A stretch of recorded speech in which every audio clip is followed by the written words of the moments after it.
গত 2 দিন আগে আমার একটা অ্যাক্সিডেন্ট হয়। সো দ্যাটস ওয়াই আমি একটা ট্রমার মধ্যে আছি। আপনারা সবাই আমার জন্য দোয়া করবেন। Pray for me, get well soon. কিছু বলার নেই, অনেক জায়গাতেই চোট লেগেছে, সবটা দেখানো বা বোঝানো যায় না। যাই হোক, প্রে ফর মি।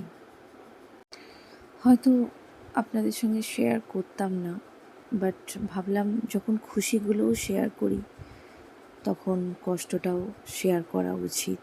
কারণ আমার অনেকেই আছেন যারা শুভাকাঙ্ক্ষী, তারা আমার জন্য নিশ্চয়ই প্রে করবেন। আমি যেন এই ট্রমার মধ্য থেকে বেরিয়ে আসতে পারি। আর একটু হলে হয়তো আমার জীবনটাই চলে যেত, আমি হয়তো বেঁচে